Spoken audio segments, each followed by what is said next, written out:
4 PM news network में आपका स्वागत है। मैं हूं संजय शर्मा। आप देख रहे हैं 4 PM न्यूज नेटवर्क। गजब सरकार है और मोदी जी का डर अब बता रहा है कि उनको समझ में आ गया कि अब कुछ नहीं हो सकता। बाजी पलट गई। आप सोचिए, जिस जीएसटी को लेकर आप लोग इतने परेशान रहते थे, किसी पे 5%, किसी पे 7.5%, 10%, 12%, 18%, 25%, अलग अलग स्लैब। दुनिया के किसी देश में ऐसे स्लैब नहीं होंगे। लोग डिमांड कर रहे थे लेकिन मोदी जी सुन नहीं रहे थे। लेकिन बिहार से आ रहे संकेतों ने मोदी जी को बता दिया कि अब अगर आम आदमी को परेशान किया गया तो क्या होगा। इसलिए केवल अब 2 स्लैब बचे। जीएसटी का जो फैसला सालों से किया जा रहा था, मांग की जा रही थी, अचानक सरकार ने फैसला ले लिया। इसका मतलब सरकार आपसे डर गई है। ये होती है वोट की ताकत। वोट चोरी का मामला खुला तो सरकार समझ गई कि अब वोट की ताकत आएगी, अब लोगों को उनके अधिकार देने पड़ेंगे। अभय दुबे जी से पूछा मैंने, कहा मामला क्या है, क्या चंद्रबाबू नायडू गच्चा देने जा रहे हैं?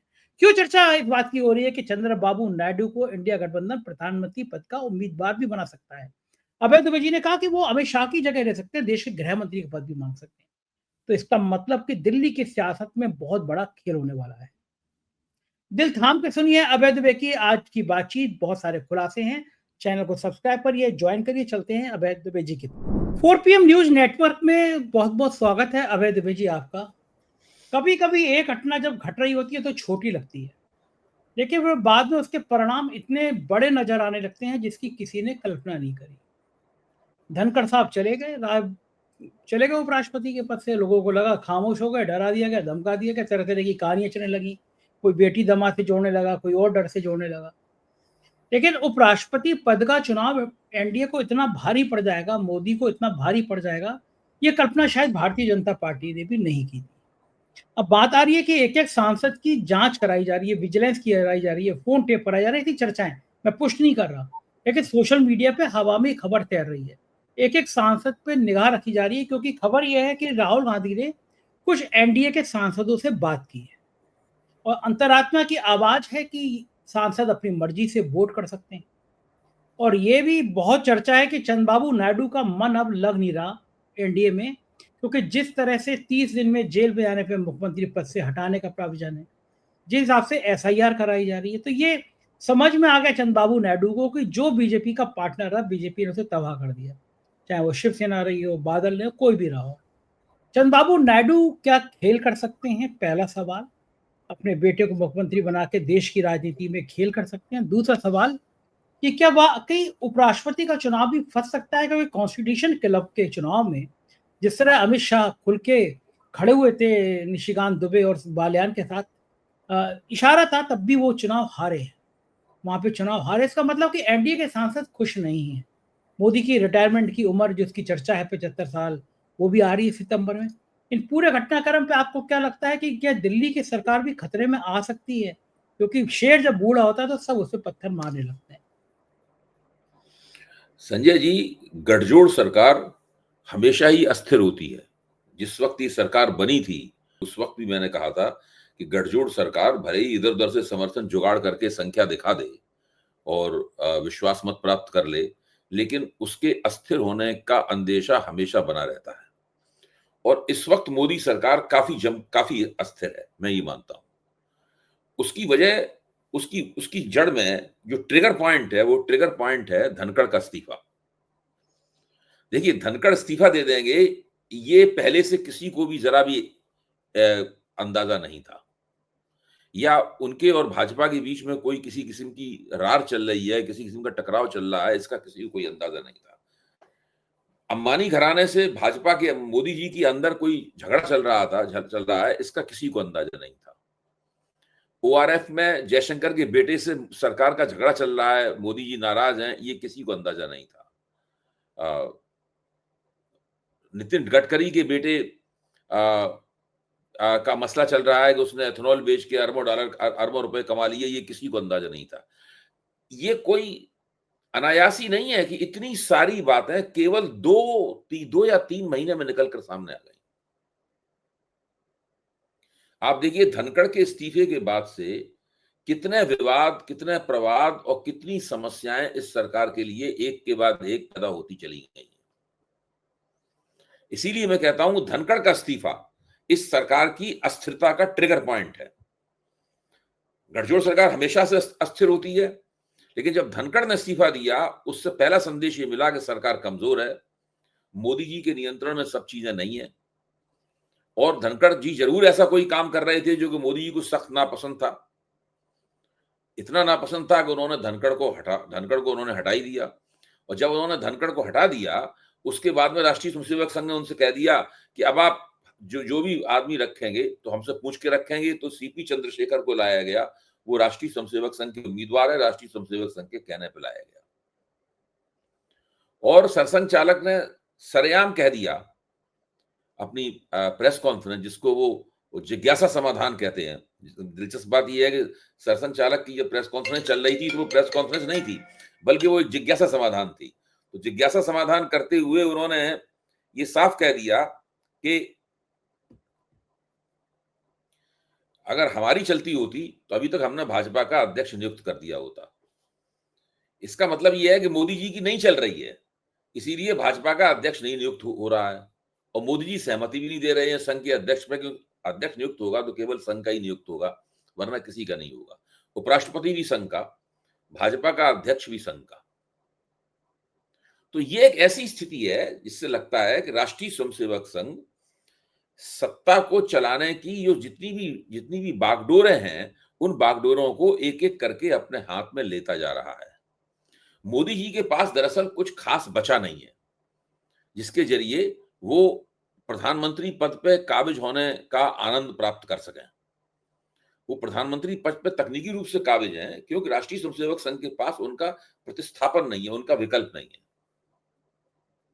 आज मैं एक संघ के एक जानकार व्यक्ति से बात कर रहा था, तो मैंने कहा कि भाई मोदी जी को मैंने उससे सवाल पूछा है कि अगर 2024 में मोदी जी को 300 सीटें मिल जाती, 300 सवा 300 सीटें मिल जाती और एनडीए को कुल मिलाकर 350 से 450 के बीच सीटें मिल जाती, तो तब भी क्या मोदी जी को भाजपा का राष्ट्रीय अध्यक्ष तय करने का अधिकार नहीं होता?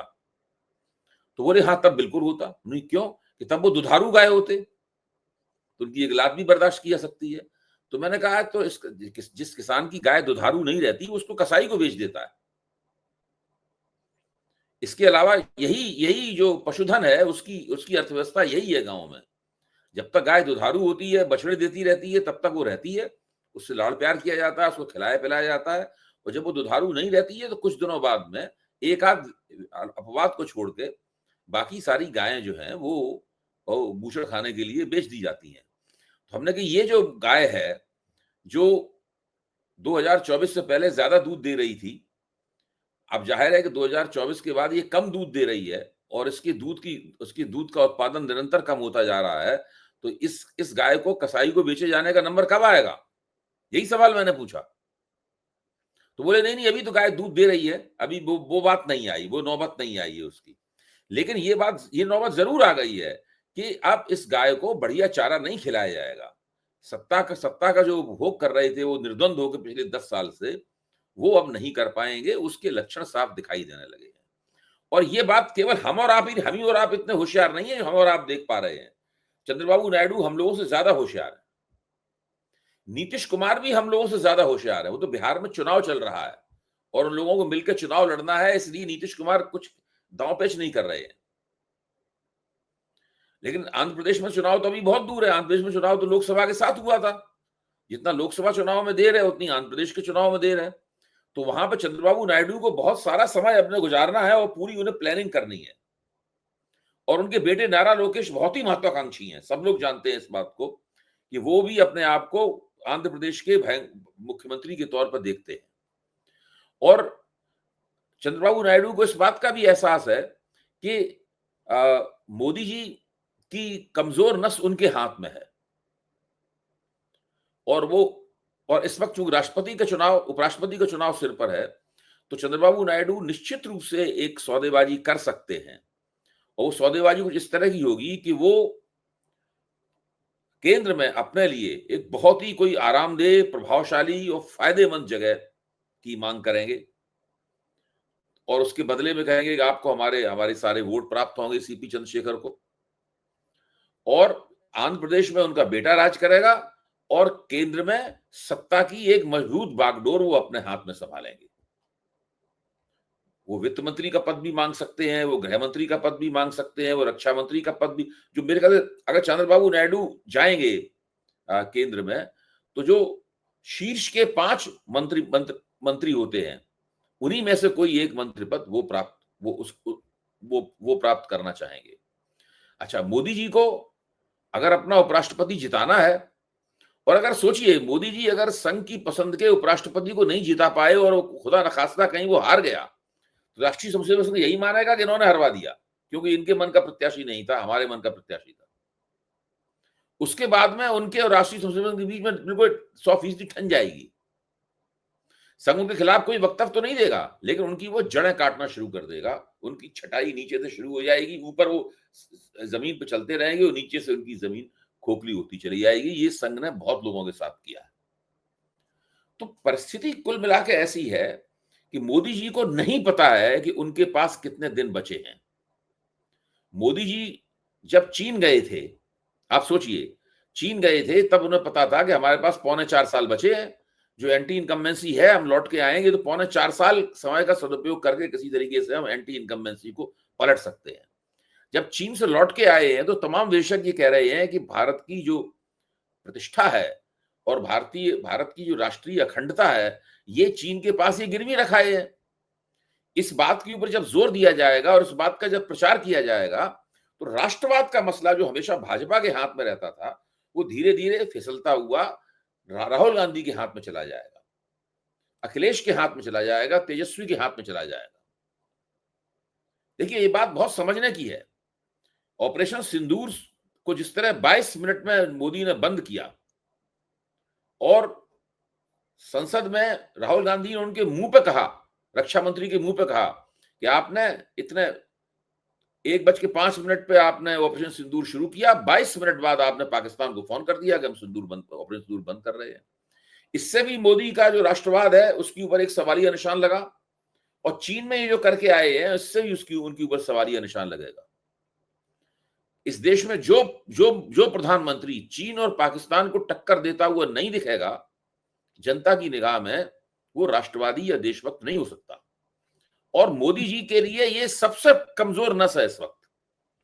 इस चीज को संघ भी देख रहा है कि कांग्रेस इस बात को कैसे उठाती है और उसका प्रभाव कितनी दूर तक जाता है। मैं तो मानता हूं ये एक ऐसा सवाल है जो कि एसआईआर और वोट चोरी का जो आंदोलन कांग्रेस ने शुरू किया है वो भी प्रभावशाली है, वो मोदी को परेशान कर रहा है। लेकिन उस आंदोलन के साथ में ये राष्ट्रवाद वाला मसला भी जुड़ जाए तो मोदी जी के लिए सत्ता पर बना रहना तकरीबन नामुमकिन हो जाएगा। चंद्रबाबू नायडू को तो छोड़ ही दीजिए, भाजपा के अंदर से राष्ट्रीय स्वयंसेवक संघ उनके खिलाफ बगावत करवा देगा। अच्छा, ये डर है जिसकी वजह से भारतीय जनता पार्टी के संसदीय दल की बैठक नहीं बुलाई जाती है? मोदी को इतना डर हो गया कि उनके मुंह पर बीजेपी के सांसद खड़े होकर विरोध कर देंगे, विद्रोह कर देंगे कि मोदी जी आप गलत कर रहे हैं, पार्टी का ऐसा हाल नहीं करना चाहिए। ये कहा जा सकता है क्या यही डर है या कोई और डर है? क्यों नहीं संसदीय 240 नहीं भाई, देखिए 240 सांसद हैं लोकसभा में, उसके बाद राज्यसभा के सांसद हैं। अच्छा, जब मोदी जी के पास स्पष्ट बहुमत था तो उन्हें इस बात की ज्यादा चिंता नहीं रहती थी कि वो वफादारी का बैरोमीटर लेकर हर संसद की वफादारी नापते हुए घूमे। उस वक्त इस बात की चिंता नहीं रहती थी, क्योंकि वो जानते थे कि जरा भी कोई गड़बड़ी करेगा हम उसको तुरंत उसको निपटा देंगे, हमारे पास बहुत ताकत है। अब समस्या ये है कि मोदी जी को लगता है कि पता नहीं कौन सा सांसद ऐसा है जो हमारे प्रति उतना वफादार नहीं है जितनी वफादारी की हमें उससे जरूरत है। और हम सब लोग जानते हैं कि संघ भले ही मोदी जी के स्पष्ट बहुमत के कारण लगातार चुप रहा हो, लेकिन ऐसा तो है नहीं कि भाजपा के अंदर उसकी पैठ नहीं थी, भाजपा के संसदीय दल में उसकी पैठ नहीं थी, राज्यसभा के सांसदों में पैठ नहीं थी, लोकसभा के सांसदों में पैठ नहीं थी, जो प्रदेशों की सरकारें थी उसमें पैठ नहीं थी। बातें सब वो तो थी, वो तो एक मौके का इंतजार कर रहा था, जैसे ही उन्होंने बहुमत खोया उसे ट्रिगर पॉइंट मिला और उसके बाद उसने मोदी जी की छटाई शुरू कर दी। तो स्थिति बिल्कुल मोदी जी प्रधानमंत्री हैं और ज्यादा संभावना अभी इसी बात की दिखती है कि वो बने भी रहेंगे, लेकिन वो प्रधानमंत्री नहीं है जो कि जून से पहले थे। परिस्थितियां उनके विपरीत हो चुकी हैं, किसी तरीके से वो अपना काम चला रहे हैं और चीन से लौटने के बाद में परिस्थिति उनके लिए और भी विषम है, क्योंकि मेरा मानना है कि राहुल गांधी का एंटेना बहुत तेज है। राहुल गांधी ने ये भांप लिया है कि ये बंदा चीन में जो करके आया है, इसके ऊपर इसको फंसाया जा सकता है। क्योंकि चीन में देखिए, आज अखबारों में खबर है और सोशल मीडिया पे घूम रही है कि पुतिन ने शी जिनपिंग के साथ में 22 समझौते किए। कितने? 22, 22 समझौते किए। मोदी जी ने कितने समझौते किए? 0। मोदी जी ने कोई समझौता नहीं किया।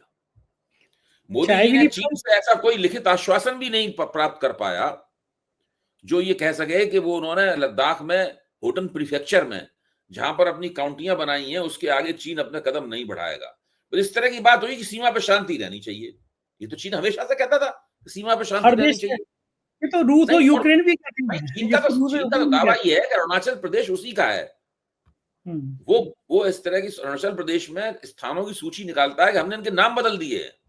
अभी पिछले दिनों 23 कितने स्थानों की सूची निकाली थी कि इनके नाम हमने बदल दिए हैं। हमारा प्रदेश है, हमने नाम बदल दिए हैं।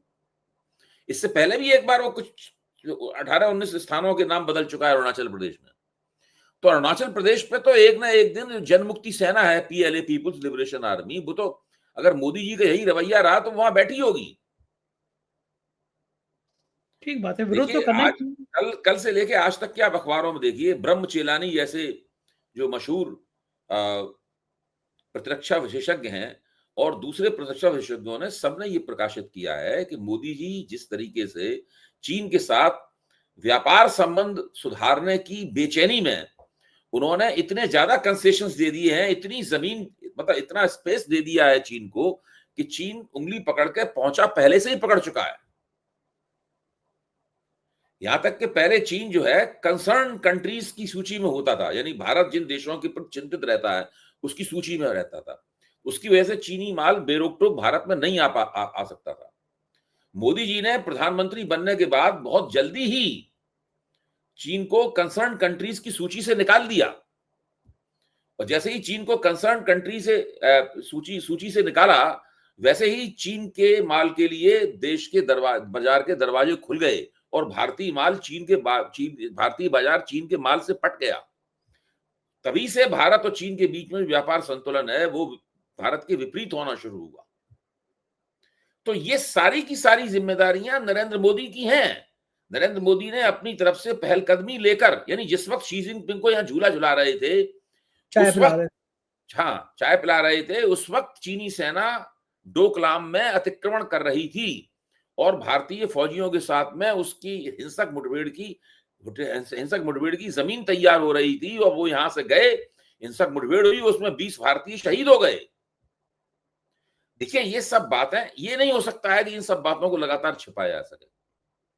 ये सब बातें आएंगी और ये सबसे बड़ा मोदी जी के लिए, देखिए, एसआईआर, वोट चोरी, ये तो एक बहुत उनके लिए मुश्किल मुद्दा रहा, इसके लिए बहुत मुश्किल में फंसे हुए। उधर अगर ये राष्ट्रवाद वाला मसला, एक तो ऑपरेशन सिंदूर में उन्होंने जो किया है उससे उनकी जो राष्ट्रवादी तथाकथित मर्दानगी, ये 56 इंच वाली उसके ऊपर सवालिया निशान लग गया है। सब लोगों के दिमाग में है कि भाई इन्होंने अपनी तरफ से ये ऑपरेशन बंद क्यों किया। और दूसरी तरफ अगर ये चीन वाला मसला भी उसके साथ जुड़ गया तो समझ लीजिए कि मोदी जी का काम हो गया। ठीक बात है, और मुझे तो बड़ा खराब सा और इस लगा इस कि परिस्थिति को सब लोग देख रहे हैं। इस हाँ। परिस्थिति को डोनाल्ड ट्रंप देख रहे हैं। इस परिस्थिति को पाकिस्तान देख रहा है। इस परिस्थिति को चीन देख रहा है।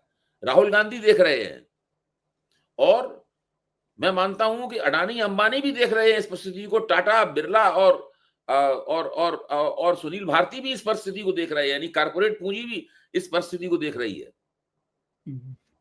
देखिए, ये बहुत ही एक नाजुक मुकाम है नरेंद्र मोदी की प्रधानमंत्रित्व का। इस नाजुक मुकाम को अगर वो संभाल ले गए तो वो 2029 तक चल जाएंगे, लेकिन यहां अगर लड़खड़ाए तो उनको फिर संभलना मुश्किल हो जाएगा। ठीक बात है, ऐसे तमाम मुद्दे हैं और मेरी समझ में तो ये नहीं आता कि इतना डर किस चीज का।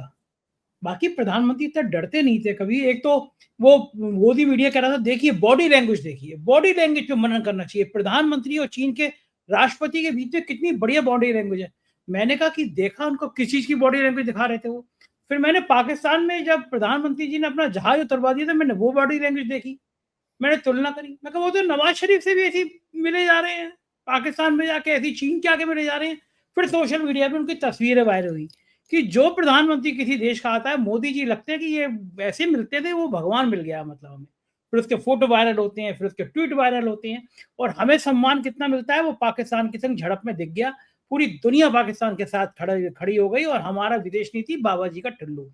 एक तो विदेश मंत्री इतना बेकार बन गया ना मैं अपने आप आपसे सवाल पूछता को। हूँ संजय जी, हम्म, ये जो शंघाई सहयोग संगठन है, हम्म, इसका एक जब भारत को उसकी अध्यक्षता मिली थी बाई रोटेशन, हम्म, तो भारत ने इसको बाकायदा शारीरिक रूप से इस सम्मेलन को आयोजित करने से ही इनकार कर दिया था और हम्म, उसको ऑनलाइन मोड में करवाया था भारत ने। हाँ, हाँ, हाँ, ये सम्मेलन ही पूरा भारत ने ऑनलाइन मोड में कन्वर्ट कर दिया था। हम्म, एक जमाना वो भी था।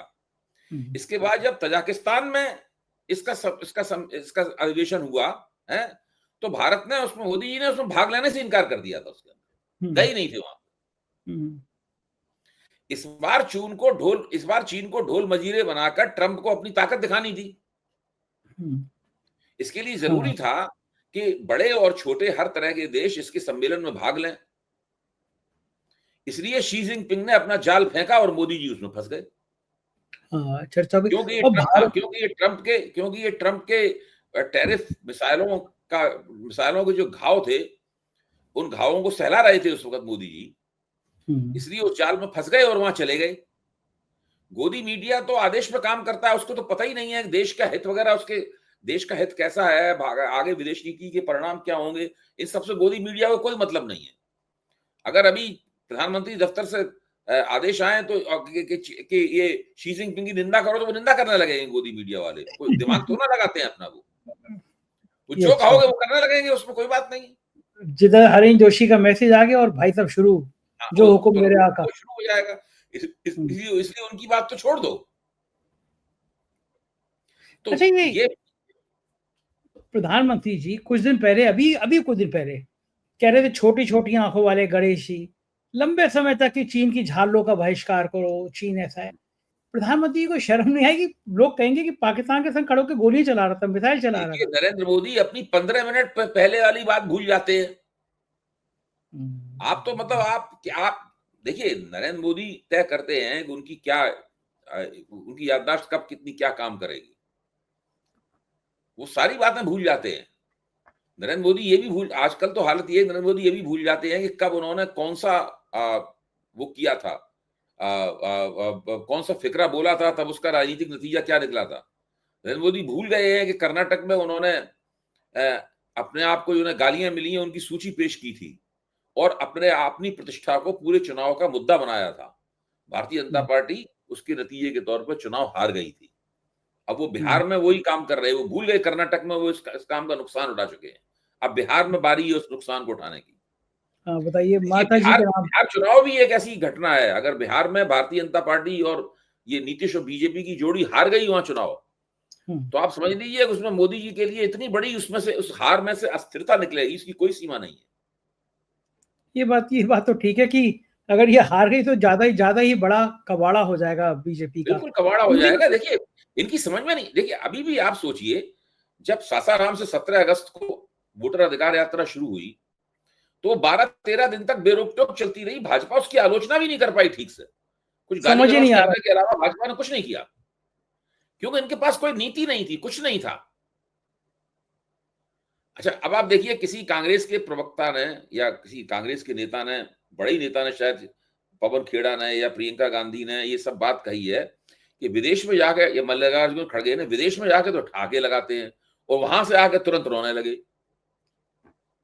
आप सोचिए, अभी एक दिन पहले तो वो मुस्कुरा मुस्कुरा के और भौएं मटका मटका कर अपनी उंगली ऐसे वैसे करके, यूं करके जो है ना, वो पूरा शी जिनपिंग से और पुतिन से बात कर रहे थे हम्म, और उनकी पुतिन की लिमुजीन में बैठे हुए मुस्कुरा रहे थे। तब उन्हें हम्म, नहीं पता था कि उनकी माँ को गाली दी गई है वहां पर। तो दुख तो वहां भी होना चाहिए था ना। हाँ, आंखों में आंसू वहां दोनों से भी होने तुरंत चाहिए। आए वहां से तुरंत आए, एक ऑनलाइन मीटिंग ऑर्गेनाइज की। सुनिए आप, हम्म, ऑनलाइन मीटिंग ऑर्गेनाइज की। अपनी टीम से बोलिए एक गमछा लाओ। सोचिए, आप अपनी टीम से बोले एक गमछा लाओ, तो टीम वालों ने सोचा कि आज साहब गमछा क्यों मांग रहे हैं। पता लगा कि बिहारियों को संबोधित करने वाले हैं तो गमछा पहन के करेंगे। गमछा लाया गया। फिर कहा टेलीप्रॉम्प्टर चेक करो, ठीक है कि नहीं है। टेलीप्रॉम्प्टर चेक किया गया, सही चल रहा था। फिर उन्होंने एक और चीज की डिमांड की होगी, टीम वाले कंफ्यूज हो गए होंगे, कभी कभी मांगते हैं वो चीज, ग्लिसरीन लाओ। फिर ग्लिसरीन, मोदी जी की टीम में ग्लिसरीन नाकों में लगाने वाला एक्सपर्ट भी है, वो इस तरह लगाता है कि सही समय पे ही आंसू उसमें से गिरे। एक कमी रह गई अभय जी, एक कमी मेरे कहने से मोदी जी को और पूरी कर लेनी चाहिए। बिहार में पक्का चुनाव वोट मिल जाएंगे उनको, सजेशन दे देता हूं मैं। जब जाएं इस बार मंच पे तो बोलते बोलते जेब से पुड़िया निकालें, उधर घटें और यूं करें खैनी। यानी क्योंकि बिहार में तो मेरी रिपोर्टर गई थी हयात, तो वो पूछ रही थी कि वहां पे खैनी इतना लोग क्यों खाते हैं। प्रधानमंत्री जी को अगर ये शो में कर ले, उनको समस्या क्या है, वो तो कर ही लेते हैं, वो तो एक्सपर्ट अरे वो आदमी है सब ही। अरे वो सब कुछ कर सकते हैं। आप अच्छा वो आपको नहीं लगता अगर एक ऐसे मैंने खैनी वीडियो देखा था, इसमें हर हर जगह जाके बोलते हैं इनसे हमारे पुराने संबंध हैं और हम हर प्रदेश को देश का पहला प्रदेश बनाएंगे। हर जगह ये बात जाकर देखिए, मोदी जी की ये सब बातें जो है ना, अब एक याद लतीफे आएंगे। में बदल चुकी हैं। क्योंकि बात पिछले सही। 11 साल से वो इतना फेंक चुके हैं, इतनी लंतरानियां हाँक चुके हैं कि सब लोग जानते हैं कि ये बंदा इसी तरह का कोई डायलॉग सोच के आएगा, बोलेगा यहाँ पे, जो पहले भी बोल चुका होगा। और बिल्कुल सही कह रहे 15-20 मिनट पुरानी कही हुई बात तो वो भूल जाते हैं। हैं, बिल्कुल सही कह रहे हैं। बहुत बहुत शुक्रिया अभय जी, बड़ा मजा आया आपसे बात करके, थैंक यू सर। ये थे अभय दुबे जी, आपने पूरी बातचीत सुनी। आपको क्या लगता है कि ये डर क्या कहलाता है, ये डर किस चीज का है? मुझे बताइएगा जरूर, मुझे आपकी राय का इंतजार रहेगा। शुक्रिया, थैंक यू।